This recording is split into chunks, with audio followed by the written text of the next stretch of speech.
Good morning, good morning, good morning. It's a Sunday morning here in sunny South Staffordshire. The sun is shining and it's so lovely to be back on the air. I hope everything is all right in your world, and it's so good to connect with my good friend and colleague, um, David Parry. Good morning, David. Morning, Alan. It's sunny but sort of changeable here on the magical Isle of Bute. But yeah, it's a nice morning, and I've always loved Sunday mornings anyway. So good to be speaking to you, and good to be chatting in this way. It would appear that we have got a sound issue.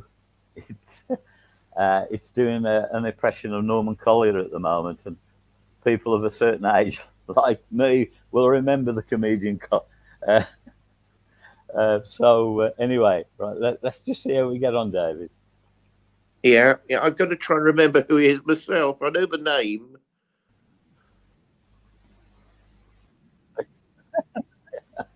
He, you know the way this keeps going on and off all the time. Well, he actually did an act where he talked like that on purpose, as if he was on a telephone, and the connection was bad. He was absolutely brilliant.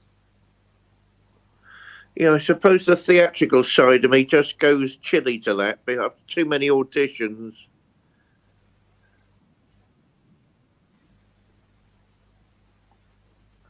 Yes, right, indeed, indeed.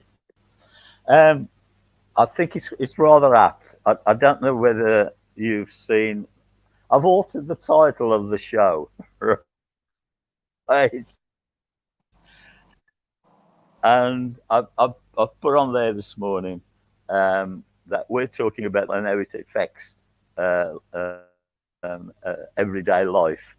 And with what's going on at my end this morning with my monitor screen deciding that it's possessed, I think it's an apt conversation. It Negative energies are certainly having a good go at the moment, David. They're, but people aren't fighting back. They seem to be drenching the world around us at the minute. What's disturbing me and what's new is that people aren't fighting back. I mean, they're going down the pub and they're getting drunk.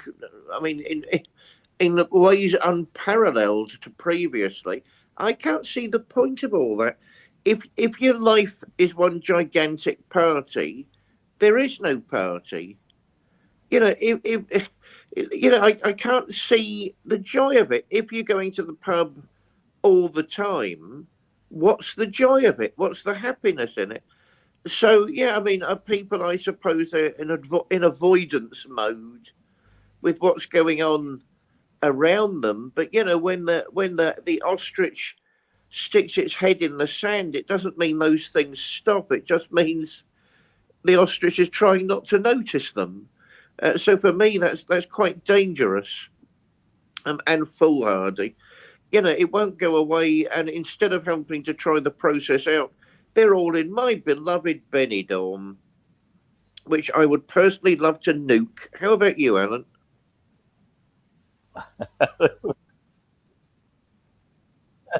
Oh, dear me, David. I do think you should get a job with the Spanish Tourist Board. You might be doing them a lot of good. How many times we talk about Benidorm? there's, there's probably lots of thinking. Well, I wonder what it's really like. I've never been to Benidorm. I've never been to mainland Spain. I've been to Mallorca a couple of times, but I've never been to mainland Spain. But the pictures I see on the TV of Benidorm, it this is just me personally. All the high-rise hotels and that, it looks horrendous. To me, absolutely horrendous. And why go all that way to eat fish and chips and drink English beer? Why? If you want to, if Well, you you want to see, do that, you can stay at home. you've hit it on the head. I love Spain. I love Spanish people. Seville is one of my favourite cities in the world. But Benny, what is it? One or two roads, the British section, which is all British pubs, chicken places where you go and get your fried chicken, burgers, and weak British beer. So, rather like yourself, we just go down the road a bit, save a bit of cash. What's up with you? And they do it. But I can understand if you're an older person, at this time of year, during the winter time, with energy bills the way they are, and costs the way they are, if you can spend some time in a warmer country and it cuts down the costs, I can fully understand that. But that's not what we're talking about. We're talking about people who only go to chicken huts, burgers, what have you, over here, and pubs, but they do it over there. And they do it from an expensive high-rise hotel to go to the British section where there's nothing else apart from pubs and fast food joints. I mean, it bewilders me.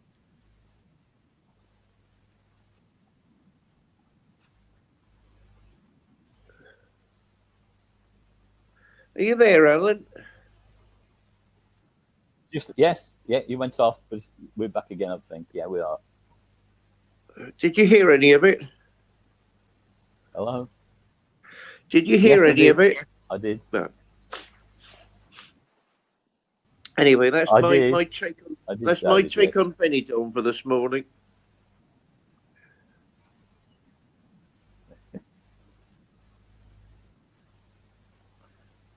Well, also, I think we have to cover perhaps something a lot more serious that's going on literally as we are speaking. It's funny how the Ukrainian-Russian war goes to the back burner as far as the media is concerned, even though terrible things are happening there. But now we're consumed with Iran attacking Israel, and of course the Americans are saying that they will help, and of course we've sent fighter planes over there as well, and so we've now got another. I love the word conflict. I don't think. Why can't I just say what it is? It's a war where innocent people will die, and of course. That's happening right now, and you think about the spiritual side of it. Why do different religions? Why do different nations find the need that they have to inflict harm on each other instead of living in some kind of harmony? It saddens me greatly, David. Well, again, I fail to see what all of this has got to do with religion. I just cannot see that at all. It's to do with power, politics, and land. Also, Iran didn't attack Israel. Iran retaliated for an attack. Israel attacked them. And now they are attacking back. And I'm sick of the half-truth of the British media. Yes. Why is attention shifted from the Russian Ukrainian conflict? For one simple reason: the Middle East could be a flashpoint for World War III. Therefore, it is not as newsworthy in that grim outlook as the Middle East, because it's highly unlikely. As much as the Americans seem to want it, there are too many people that want conflict at the minute. And partly it's because the nature of warfare itself has changed very dangerously. Too many people are making a lot of money. All these private arms companies, all of these private business interests. I mean, this American habit of farming everything out to the highest bidder, the free market in the arms industry, actually has a knock-on effect. You get very powerful arms interests then who become lobbyists to push for war. I mean, that's new.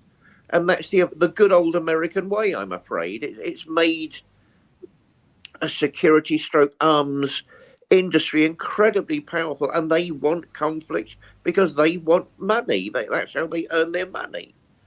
The nature of warfare has changed. As I said, I absolutely failed to see what religion's got to do with this at all. Certainly, different nations have different religions, but they also have different ethnicities and they have different outlooks. Yeah. We're going to talk about all of that as well. And also, innocent little Israel is far from innocent, and they attacked Iran. I'm getting a bit fed up with it. Little innocent, all of us, and all these horrible, evil people attacking us. Any death is horrific. Any death. But I'm not going to let it drop. Israel shouldn't have been attacked in the first place. It's horrendous, and they can't be condemned. But for defending themselves, they can be attacked. They can attack's the wrong word.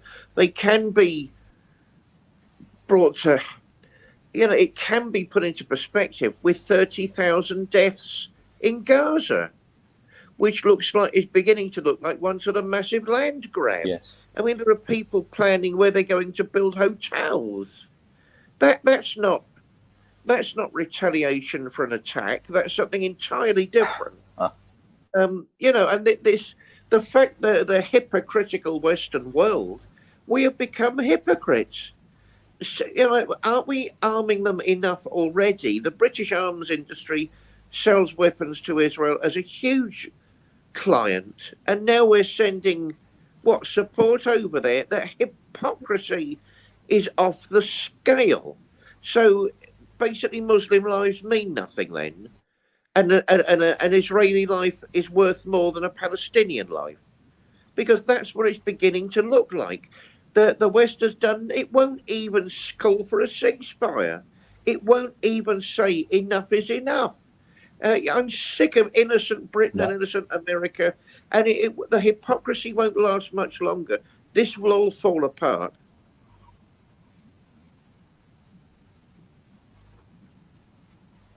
Well, listening to the politicians, that our government condemns the war there and what Israel have been doing now in Gaza.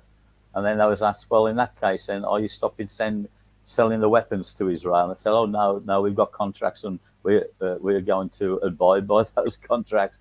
So in one sense, they're saying, no, stop the fighting. And then the next one, well, we'll give you the weapons so you can carry on fighting. I mean, the hypocrisy is just unbelievable. Well, I mean, they're not actually saying stop. They haven't called for a ceasefire. And the fact they're fulfilling the contracts, we are now breaking international law ourselves. It's not. We've got to stop pointing the finger. That's the point. The finger needs to point at us now. We are breaking it by being complicit. Nobody's saying it because it's all over now. International law and order has gone. It's now okay to bomb hospitals. It's now okay to bomb and starve civilians. All of the stuff that was put into place after World War II, all of the jurisprudence, that's now gone because no one will say a word. No one here has called for a ceasefire. They've said yes, Yes. Well, it really ought to stop. Call for a ceasefire then. No, and it makes me suspicious. Far too, for the powers that be, would they just prefer a war to skim off too many working class people who want some answers and a half decent life? Is that what's going on? Thin them down, cull them, and then they'll all fall back into place. Is that what going? Is that what is going on? Is that some nasty Machiavellian plan? Because I wouldn't put anything past that hypocrite and liar Boris Johnson. Is that what's going on? Thin out the working classes, then they'll all fall back into place. The hypocrisy now is disgusting, and the hypocrisy is our own. What do you think, Alan? No, I totally agree with you there. I feel that, as you said, the decent basic rights of humanity have gone out of the window, completely gone out of the window. And it's like the awful things that happen. It goes on the news for an hour a day, a week, a month, or a couple of months, and then if something else comes along, all that is sidelined, even though terrible things are still happening. What they were talking about, and if you look at the world as a whole at the moment, um, there isn't really any part of this earth that we call home that isn't having some kind of turmoil going on. It's if it's not by governments, it's by individuals. Um, I mean, the terrible thing was happened in Bondi, Sydney, yesterday. Um, a crazed man who the police were aware of, who he'd had issues before, uh, goes into the shopping complex and kills 6 people. It's it is. I know you can't monitor everybody all the time, but have you noticed when these kind of things happen, the chances are that the perpetrator is already known to the police or to social services or whatever, and it does beg a belief what is going on in society in general, David. I must. I mean, that's another tragedy, isn't it? I mean, I heard there was a baby that got stabbed to death. I hope that's not true, but I think that probably is. I mean, but that makes me suspicious too in a The different way. baby, the baby's still now the baby's still,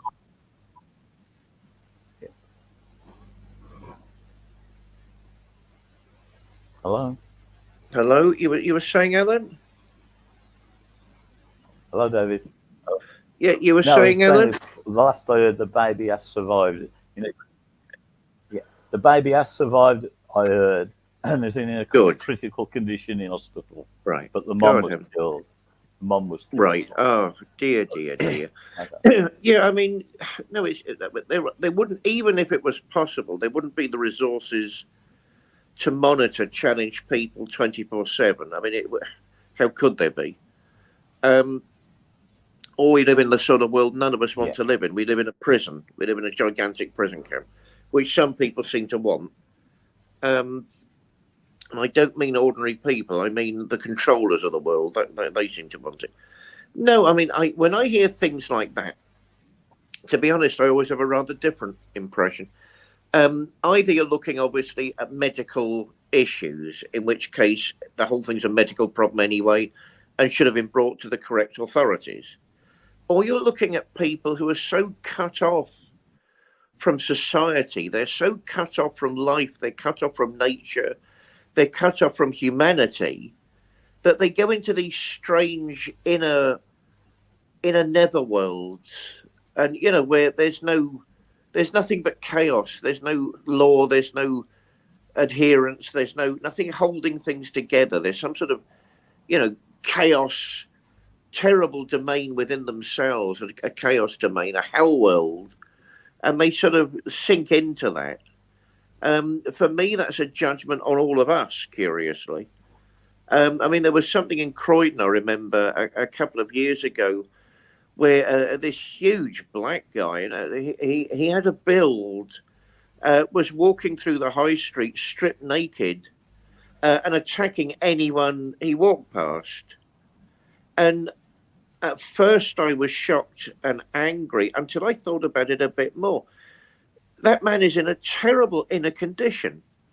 So again, either it's a medical issue, in which case he needs our support and he needs our care, or you're looking at someone that feels he's just not making contact with other human beings. His humanity's been robbed. It's gone. It's been stolen. And that's when society and the rest of us take a different sort of guilt. How can we let our fellow citizen, how can we let our neighbours, how can we let the people we love fall away from the human world to that extent? Is the biggest trouble with the world at the moment is indifference. The millennials, at the end of the day, don't really seem to care. They're largely indifferent to what's going on, which is a curse. Maybe the gods are punishing us by not intervening. How about that for a thought? They're just letting the indifference continue. Or it's just an absolute disinterest, which is even worse. Our common humanity is being eroded, and that's why there's a sign that much darker powers are at work than merely politics. What do you think, Alan? Oh, I totally agree there. I mean, uh, first of all, um, man, men and women uh, have to look at themselves and what they do, and they have to be responsible for what they do. But it it doesn't excuse them. But yes, dark energies can be at work, and if somebody has got hatred in their heart, then the dark energies will use that energy to make things as worse as possible that it can be. So yes, I agree with you totally, David. There are dark forces at work there, and that's where the paranormal comes into this conversation we're having about what's going on across the world with wars and individuals doing terrible things and governments doing terrible things.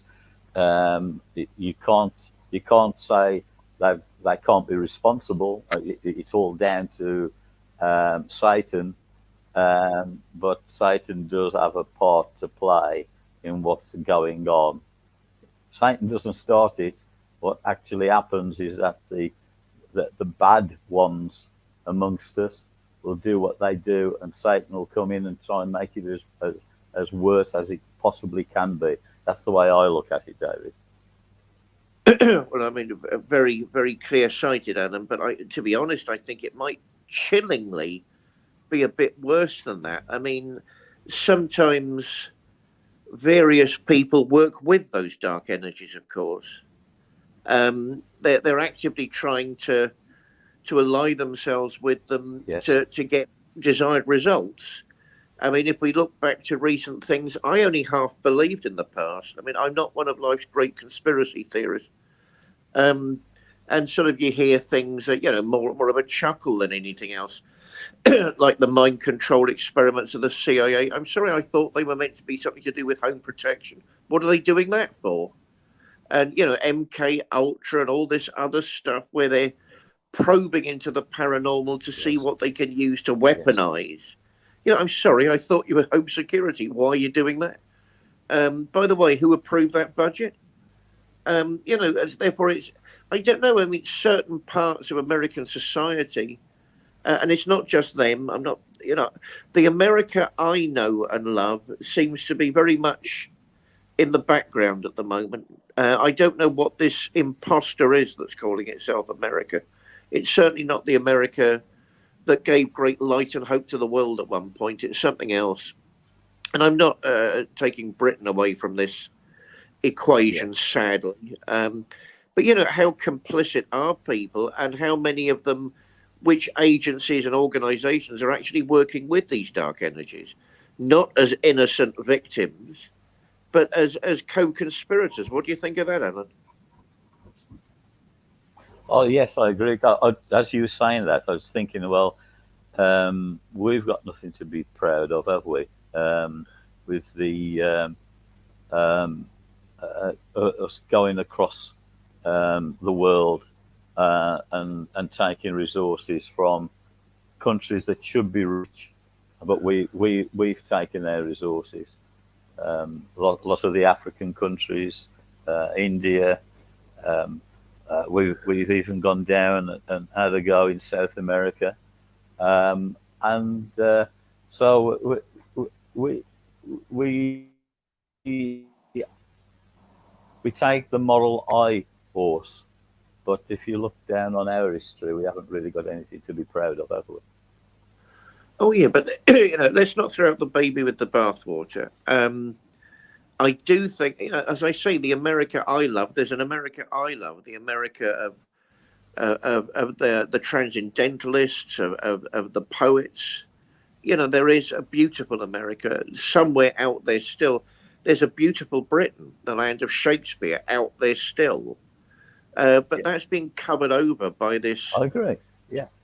Terrible, terrible grime and this complete juvenile lack of taking responsibility, because everything at the end of the day is either a gag or it's worth a quick buck. I mean, that's got to stop, and it's got to be us that stop it. I mean, part of my work in Gnosticism, I'm ordained as a Valentinian, as you know. What I don't talk about normally is that part of those lines are actually Cathar. The Cathars, of course, were French Gnosticism, and they were the people, they're very misunderstood. They were the people who the church declared a crusade on. Excuse me. So it's not true that the Roman Church, forgive me, simply went over to the Middle East to cause trouble. They caused trouble in Europe as well. They started a crusade in France against the Cathars. And of course, there's the famous line from the Roman legate, the servant of the Pope, where one of the generals of his army was saying, look, I mean, this belief system, this view of life, it's in all the families. We don't know who's a Cathar and who isn't. To which this monster replied, kill them all.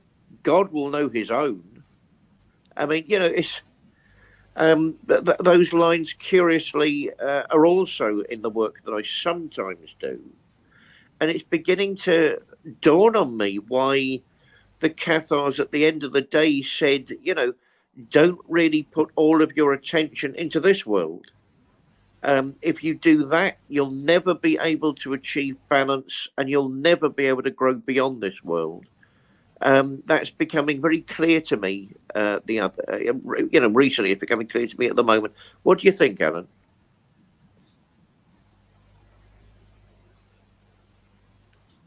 Yeah. Can you hear me, David? Yeah, I can hear you. Hello. Hi. Hello. Yeah, it's right. I can hear you. It's very patchy, isn't it? This morning. Good. Yeah. So I can hear you as well. That's right. Good. Did you hear any of that? I did. Yes. I just about managed to understand what you were saying. Yes. This is where the black and white areas merge into a greyness. Like I understand what you're saying about what's the conflict that's going on, the war that's going on in the Middle East at the moment, and saying it hasn't got a lot to do with religion.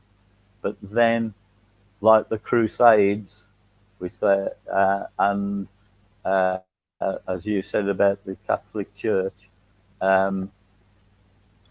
causing mayhem, that is a lot of it is done under the banner of using religion as the reason, even though deep down it isn't the reason. So it can become a grey area, Dave. Oh no, I think those are, with respect, those are completely different. I mean, the Crusade in Europe was a war of religion. They were fighting about religious ideologies. That is not what is happening in the Middle East at the moment. They're fighting about the way Palestinians are treated on a daily basis, and whether there should be two states, Palestine and Israel, or not. Therefore, all of that is pure hard worldly politics. Starting a crusade hundreds of years ago, of course, on another religious ideology, by definition, must be a religious conflict. Which we don't. I mean, that doesn't really happen in the modern world. The modern world, it's not grown beyond it. It just can't. It hasn't got that much imagination. It's all about. I can take your toys. That's the modern world. It doesn't fight about ideas. It fights about property. It fights about money. It doesn't ever fight about anything. I'm going to be really cynical now. It never doesn't ever fight about anything worth fighting about. That's modern times. In the ancient world, they didn't think that. But no, I mean that the war was orchestrated by the papacy. It was orchestrated by the Vatican on people who were simply known in that region of France as good men. You know, they had the temerity not to believe what they were told, and they believed that they had achieved states of consciousness that stretched way beyond this world, and that, for some reason or other, made the Romans very, very nervous. I mean, it made them nervous, I suppose, if we're looking at it in practical terms, because if you've got someone who says, "Look, you know, I know what these other states mean. I know what higher states of consciousness are, and we're all equal, right?" You know, and you get somebody turning up and saying, well, "You've got to listen to our hierarchy. They know more than you do." You know, that I can see how that it would have been a danger to them. Maybe if people, I mean, in those days, they were even more trigger happy than these days. I mean, our ancestors were no saints. If anything, they were even bigger bastards than us. You know, and they'd fight about nothing. But you know, we've got to remember they not only fought about interesting things, sometimes they fought about revolutionary things, and this was one of them. You get a group of people saying, we have achieved Gnosticism. We're not just talking about it, we've achieved it. We know what it is, and we've experienced it. And we're telling you peace and harmony is possible, and so is becoming a full human being in a harmonious world. And lots of people, of course, then and now find those ideas dangerous. What do you think, Alan?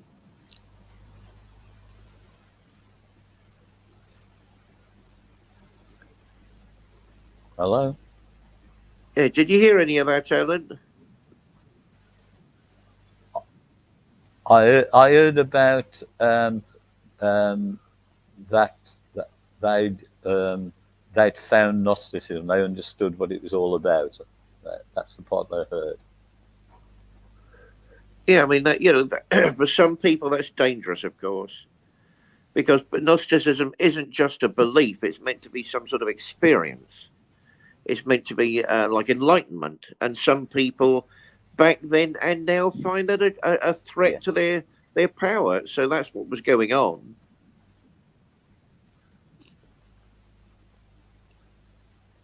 Yeah, it's yes, it, it it is all about, in lots of ways, it is all about control and power, and you do it my way, or you won't be able to do anything.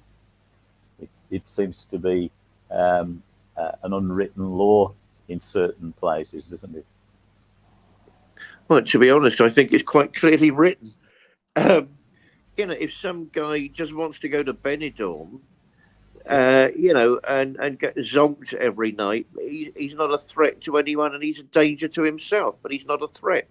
If that guy then says, actually, I want to be treated like a decent human, like an ordinary human being, and have a decent job, then he's a threat. I mean, that's why I'm so Yes. against the so-called modern drinking culture. I know that, yeah, I no skin off my nose if they're comatose morning, noon, and night, which they seem to love. I mean, there are things like hangovers. Do it, whatever. Lead your life in the way you want to lead it. I mean, even though that has knock-on effects, of course, across society. But what you're actually saying is you've given in. The system has overpowered you. That's really what you're saying with that. And if you then want to stop that and want to ascend through the system and get your own life together, then it becomes more difficult. And lots of people simply don't want that. We've got to face reality. The corporations don't want that. The big business interests don't want that. The banks don't want that. The ruling class don't want that. There are lots of people that do not want that. And that's really the underlying reason for all of these conflicts. What do you think, Alan? No, I do agree. It, it seems that uh, we're expected to not rock the boat, not not to not to say what we think, but the people who do say what they think and want are the ones who have somehow or another accumulated the wealth, so they can say and do what they want and stop other people from um, airing their views. If you look at the civil liberties in this country, they're slowly being eroded. They're being taken away bit by bit. Um, the the thing of free speech. I understand that certain things that can be said could, you could say, provoke some kind of um, a right, perhaps, or something like that. But it's come to the point where that you can almost be afraid to speak your mind. Um, yeah, even like with um, a worker's right to withhold uh, his or her labour um, is harder now to achieve, having to go through certain criteria to stage a strike. It, um, it, it, it is all quite worrying, David, if you think about it. I mean, back in the 70s when you got Red Robbo and all that kind of thing going on, that took it to another extreme where the country ground to a halt. Um, Somehow or another, you just can't seem to get the right balance there somehow. I don't know how you see that. Gosh, I mean, the back then is a different world, isn't it? The 70s. Um, Actually, I think when there's a lot of contention in society about issues like that, that's normally a healthy sign. It's when people aren't saying anything, like in the Soviet Union or communist China. That's when you've got to worry. Everybody's saying yes, but it's because they're under rigid control. Free speech is either free or it's not. There is no middle ground. Have you got free speech or not? We've never had free speech in this country.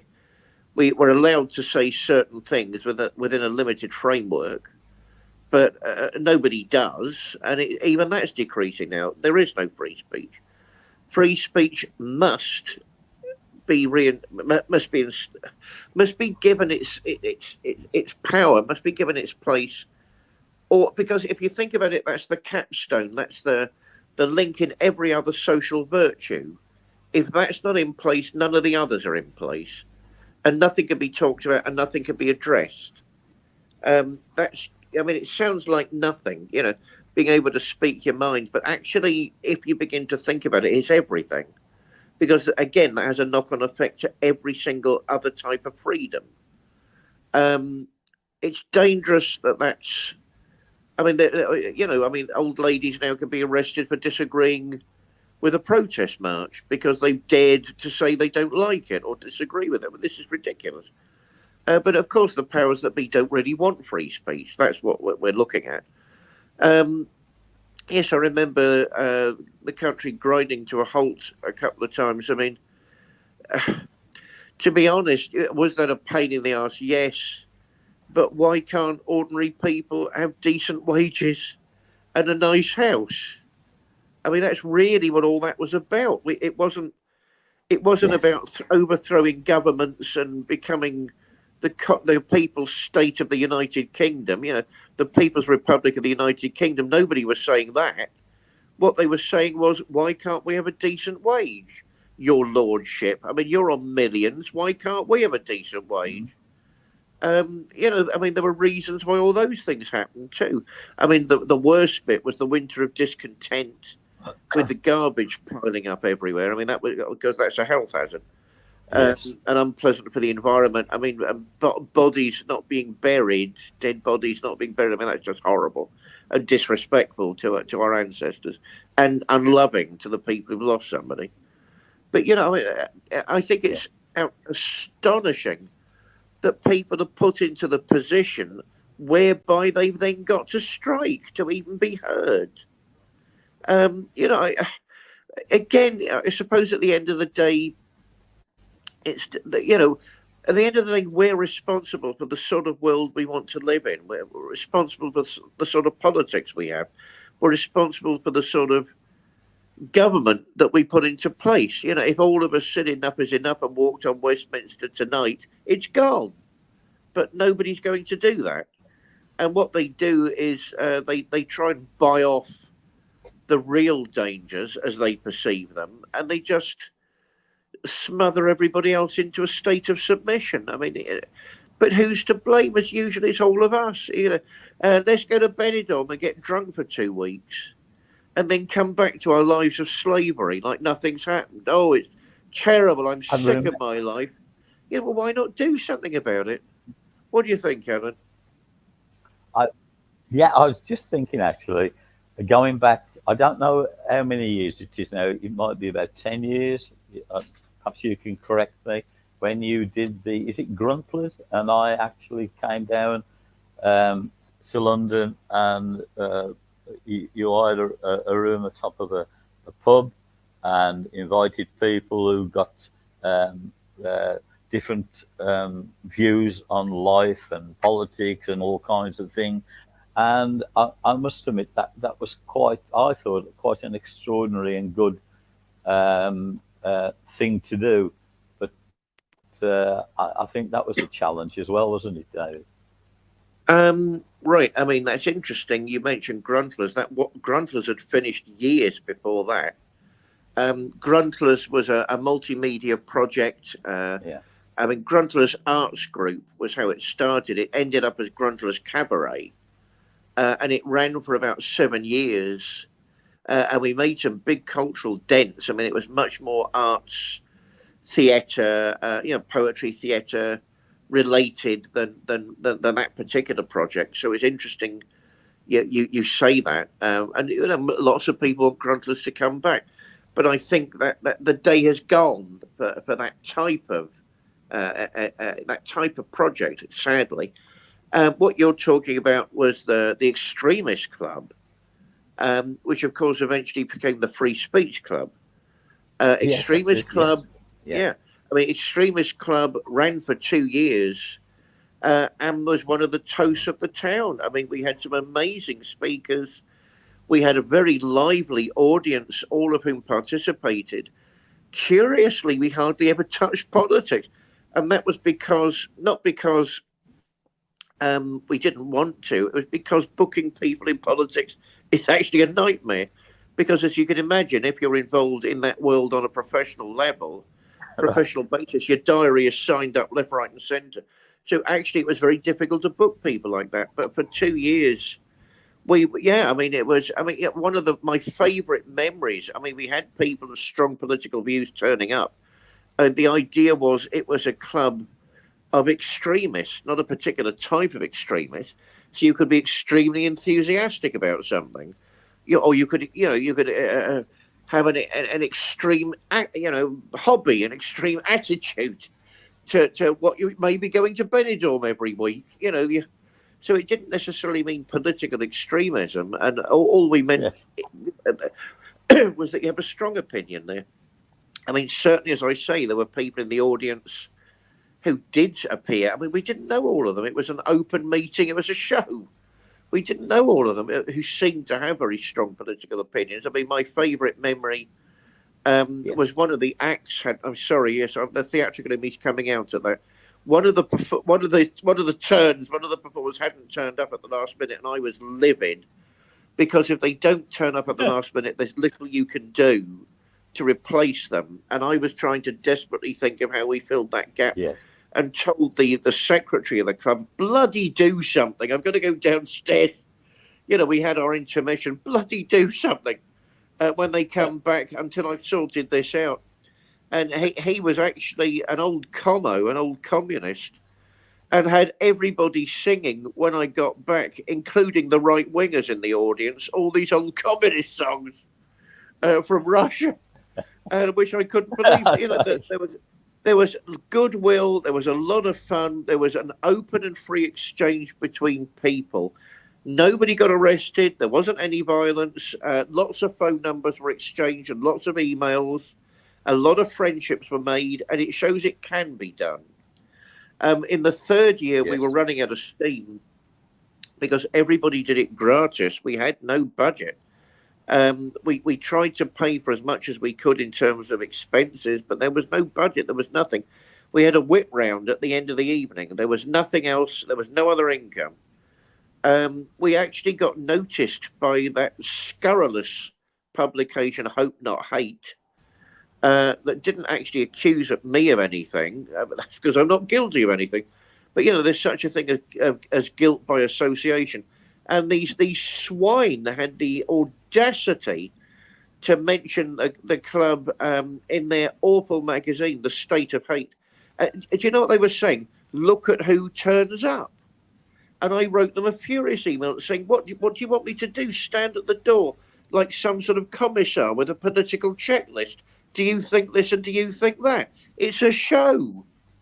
They never replied, which shows what they are. And they were going to apologise too, and I bet they never did that. But no, I mean, it was a good idea, and it worked. Whether people like Hope Not Hate, whether the right wing, whether the left wing, or any other wing don't like it, it works, and people were talking. And we've got to talk if we're going to make any social progress. What do you think, Alan?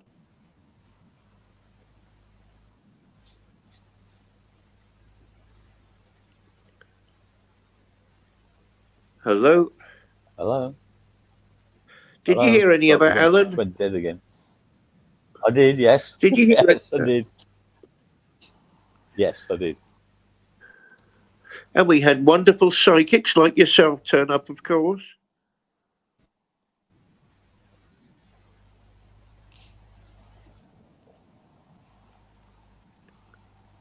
It was that evening that I was there. It was absolutely packed, and there's people standing up at the back. There was nowhere to sit, and people were very respectful. They let you talk, and then if they wanted to ask anything, they asked at the end. And I know you asked people to do that, and people genuinely wanted to listen to what you've got to say. Whether they agreed with it or not was another matter. It doesn't matter.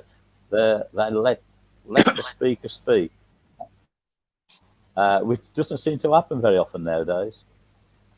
Well, I mean, we wouldn't be able to hold an event like that nowadays. It would be against the law, which shows how little free speech we've got now.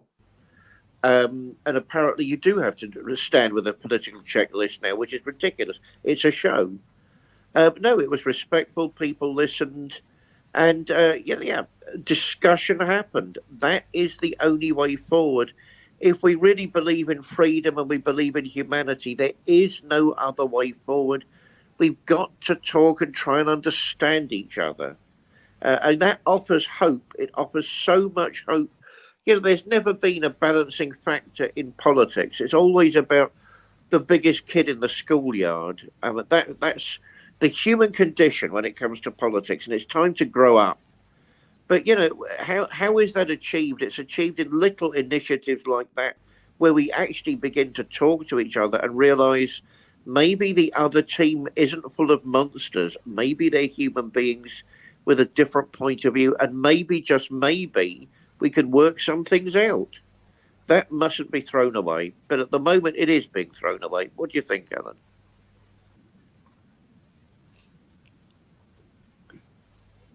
Yes, I do agree.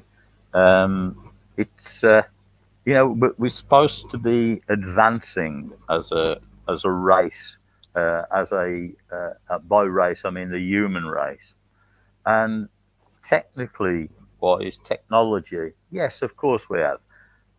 We've got to a point where you could say that we're so advanced that it's now starting to become frightening what is possible. And goodness knows what will become possible in another 10, 20, or 50 years' time. But in that respect, the intelligence that's found out how you can do these things is incredible. Why can't that intelligence be put forward in a way that it help? It's supposed to help humanity. It's supposed to make life easier, but there's a dark side to it.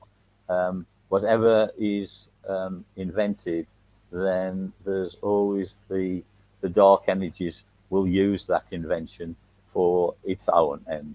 Take IE, what's it? AI, that's it, AI, artificial intelligence, for instance. I can understand how that could really help, but also it could become very, very dangerous. As a species, the human race doesn't seem to be able to find a way to channel all the energy just into a good place. It's I don't know how you look at that, the advancement of what us humans are capable of doing now. Well, I mean, the trouble is there's no general advancement. There's no moral advancement.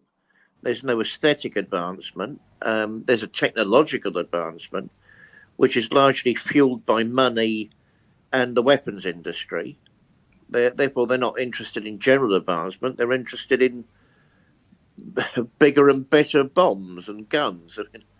AI sadly seems to have the Department of Defense in America behind it. They're demonic. They're demonic. They held a meeting recently about creating a super soldier with no feelings, so it didn't matter if you killed anybody. The Department of Defense in America is demonic. I think the Ministry of Defense here isn't far behind. So it's all about money. Where are people putting their money? Where are governments putting their money, and why? And they're certainly not putting them into peace. They're not putting money into peace. They're not putting money into goodwill or building those types of structures where people come together and advance overall. That's not happening. And that's because no one wants to grow up. They want to be in Benidorm getting zonked. We have to grow up. It's time to grow up, or maybe there isn't a future.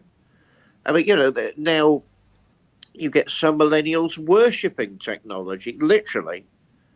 What sort of religion's that? And what are you worshipping and on what basis? And then I saw something on Facebook the other day: Team Humanity versus Team Post-Humanity. So you think your life somehow becomes better if you're half a machine? And in what way? Right, I'm here. I'm willing to listen to you. In what way do you think your life will improve? If you're some sort of cyborg, please tell me. I mean, they never do. What they do is they come up with these science fiction scenarios about how you can go into space and run very quick. Right? Okay, maybe that's not my idea of an advancement. But dark energies at work. Of course they are. This time we've got to blame ourselves before we blame them. I think you're right. Dark energies get involved once the ball has started rolling. And why is it? Because we've let the defence industry and those facets of our government get out of control. Who is controlling these people? Who is monitoring their budgets? And it doesn't seem anybody is. And why is that happening? These so-called black budgets, I mean, they're real. That's not just conspiracy theory. Where billions of dollars in America go missing under the control of the Department of Defense, and nobody says a thing. But I want to know what's happening. I want to know, even as a foreigner, what's happening there and why. Don't just brush it to the side, which they all do. So again, it comes down to us. And do we want a life in Benidorm, or do we want a half-decent life with a bit more to it than that? That's the choice before us, Alan.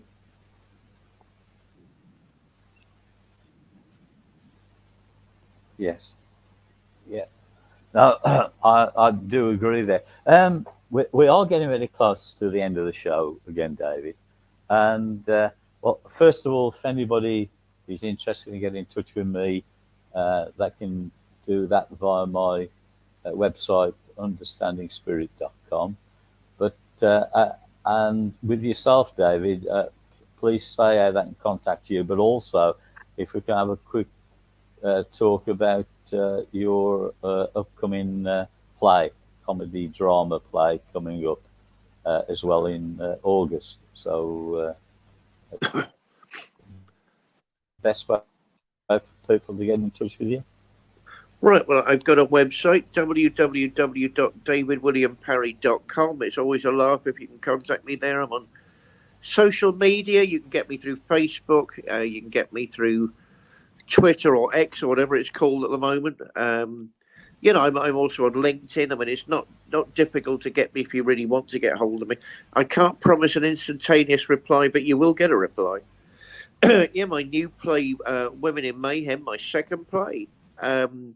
It's having a preview. One of the scenes is being previewed in May, but the full run is in August, the 21st to the 25th, as part of the Camden Fringe Festival. It's exploring really what is a woman, amongst other things. It's part fantasy, it's part absurdism, it's part reality. There are three very clear scenes with actual characters and dialogue and discussion, but it's set in a bigger phantasma than all of that, in a phantasmagorical world. I think people will enjoy it. Please come and support us. Have a bit of fun. Well, I don't know when we're down there exactly, but I think the 25th, which is the night we close. I think we'll be there. It will be a lot of fun, and a lot of people are looking forward to it. A huge amount of work has gone into it. We've got a great cast. We've got the wonderful Victor Sobchak again as the director, and it's going to be quite a production. I do need to add that there is no Nephilim anthropology conference this year. After 4 years, that came to an end. I mean, if people don't want to support projects, they close. I mean, they've got to. People have to take that on board. I'm getting questions now. When's it happening? I'm sorry, aren't you the person that said you'd booked tickets 2 years ago and you didn't? They close. There is a commercial side, because that's the reality of life to these events. So that has gone. However, we are looking next year at a completely different event, coming from a completely different point of view, called Traditional Psychologies, which who knows that Alan Cox may be speaking at, which gets a whole new view of what it means to be human and what people have thought about humanity for endless centuries. Are we going to come through as a species or not? What do you think, Alan?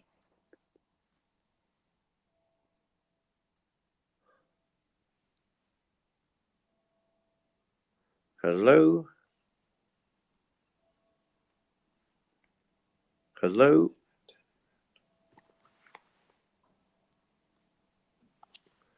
Hello?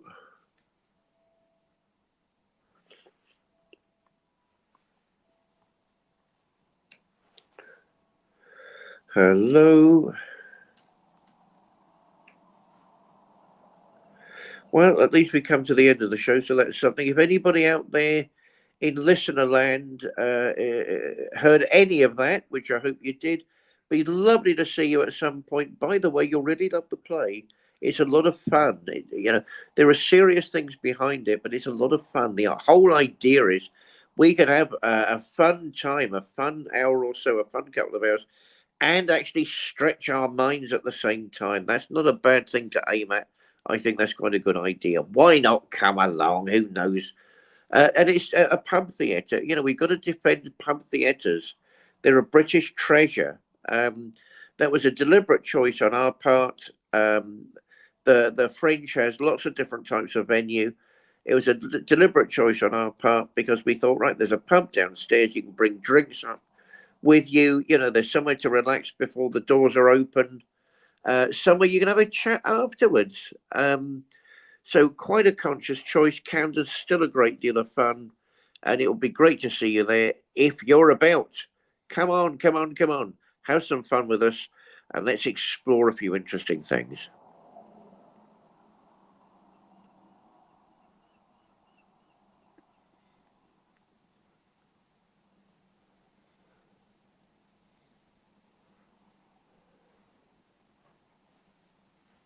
Hello?